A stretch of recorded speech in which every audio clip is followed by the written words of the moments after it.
Governor ప్రసంగం జరుగుతుంటే YCP ఎమ్మెల్యేలు పోడియం దగ్గరికి వెళ్లి స్లోగన్స్ చేశారని ఎమ్మెల్యే బొజ్జల సుద్దిరెడ్డి మండిపడ్డారు. మొదటి రోజు 11 మందితో వచ్చిన జగన్ అసెంబ్లీ సాక్షిగా స్పీకర్, చైర్మన్, గవర్నర్ని అవమానించారని అన్నారు. సభలో పెద్దరికం లేకుండా పెద్దిరెడ్డి రామచంద్రారెడ్డి వికృత చేష్టలు చేశారని ఆరోపించారు.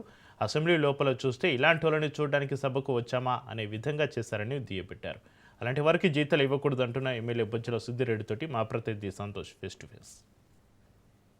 టీటీడీ కేంద్రంగా జరిగినటువంటి కల్తీ లడ్డు వ్యవహారం ఇప్పుడు తాజాగా కాళహస్తి కాణిపాకం వ్యవహారం వరకు కూడా చేరుకుంది. ప్రస్తుతం కాళహస్తి ఎమ్మెల్యే బొజ్జల సుద్దిరెడ్డి ఉన్నారు, వారితో కూడా మాట్లాడుతాం. ఏం సార్, రాయలసీమలో కీలకమైనటువంటి టెంపుల్స్లో గత ప్రభుత్వంలో ఏదైతే కల్తీ లడ్డు వ్యవహారం జరిగిందంటూ కూడా చెప్తున్నారు. అయితే కాళహస్తి కాణిపాకం కూడా ఇప్పుడు తెరపైకి తీసుకొచ్చారు. ఏంటి అసలు ఈ వ్యవహారం ఏ విధంగా?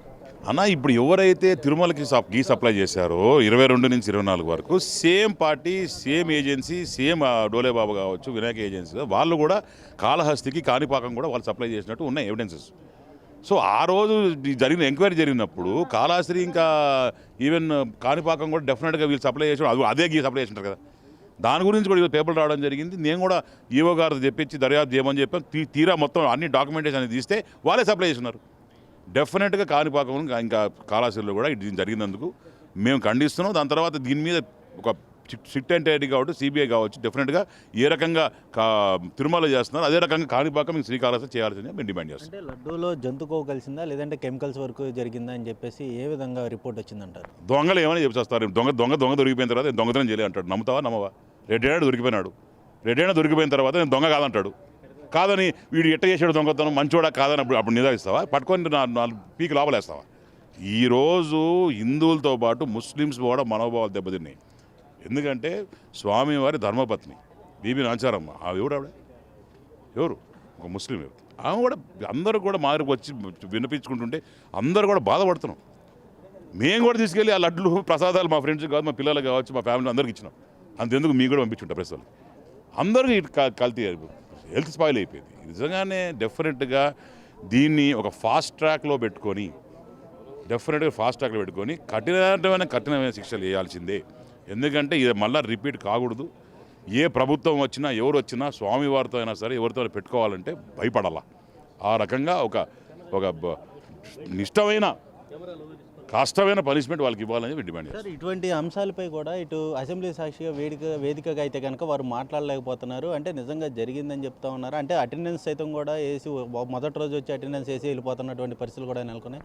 అంటే దీన్ని ఏ విధంగా చూస్తాం అన్న? వీళ్ళు అటెండెన్స్లు పొద్దున వచ్చి కూర్చున్నాడు, పక్కన బొత్సగారు ఉన్నారు, ఆయనకే చెయ్యి ఊపాడు, ఆయనకు అలా పలకలే, మళ్ళీ అరిచి పక్కన నుంచి వాళ్ళందరినీ లేపి పోయి ధర్నా చేయమన్నాడు. పోయి ఆడు పోడియం దగ్గర అందరు కూడా అరుచుకుంటూ ప్లే కార్డ్స్ పెట్టుకున్నారు. ఆఖరికి ఒక గౌరవనీయులైన ఒక హుందాతనం ఉన్న గవర్నర్ గారు, స్పీకర్ గారు, ఆ చైర్మన్ గారు, ఆయన పేరు చైర్మనేగా, మీరు మర్చిపోతున్నారు. చైర్మన్ ఇవన్నీ కూడా జింపి అక్కడ తీసిరేస్తున్నారండి మొక్కల మీద. వీళ్ళు ఏం ప్రభుత్వం, ఒక ఎక్స్ సీఎం అయి ఉండి ఆయననే కూర్చోబెట్టుకొని అన్నీ కూడా గైడెన్స్ ఇచ్చి ఇట్లా చేయండి రా బాబు, ఇటు పోండ్రా అంటే డెఫినెట్గా మా అందరికి కూడా ఒక డౌట్ ఉంది. ఈ లిక్కర్ స్కామ్ కావచ్చు, నెయ్యి స్కామ్ కావచ్చు, ఇంకా రేపు పొద్దున రాబోయే ఏ స్కామ్లైనా సరే ఈయననే దగ్గర నుంచి చేయించుంటాడు 100%.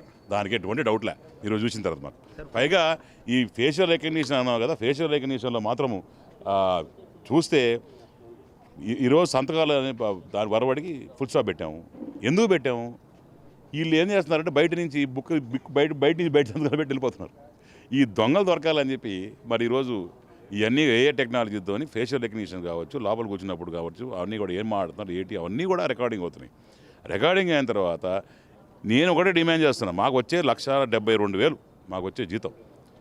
అంటే ఎన్ని రోజులు రాలేదు అన్ని రోజులు కట్ చేసేయాలా, ఈ టీఏడిఎల్ అని కట్ చేయాలా, వాళ్ళకి వచ్చేవన్నీ కూడా అన్ని కట్ చేసి పడేయాలా. అట్లా చేస్తేనే వీళ్ళు సగం వస్తారని నా డౌట్.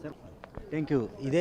ఏదైతే టెంపుల్స్లో జరిగినటువంటి లడ్డు వ్యవహారాలు ఇటు టీటీడీయే కాదు, కాళహస్తి, కాణిపాకం అనేక విధాలుగా కూడా ఈ యొక్క లడ్డూలో ఏదైతే కల్తీ జరిగింది అంటూ కూడా ఇటు ఎమ్మెల్యేలు అయితే కనుక మీడియా ముఖంగా అయితే మాట్లాడుతున్నటువంటి పరిస్థితులు కూడా నెలకొన్నాయి. అదేవిధంగా రాష్ట్రంలో ఉన్నటువంటి ఆధ్యాత్మిక టెంపుల్స్ ఏవైతే ఉంటాయో వాటిల్లో అన్నింటిలో కూడా ఒక సిట్టు వేసి గత ప్రభుత్వంలో జరిగినటువంటి అంశాలన్నింటినీ కూడా వెలికి తీయాలి అంటూ కూడా బొజ్జల సుధీర్ అయితే కనుక డిమాండ్ చేస్తున్నటువంటి పరిస్థితులు కూడా కనబడుతున్నాయి. వీడియో జర్నలిస్ట్ మహేష్తో సంతోష్, రాజ్ న్యూస్, సెక్రటరీ నుంచి.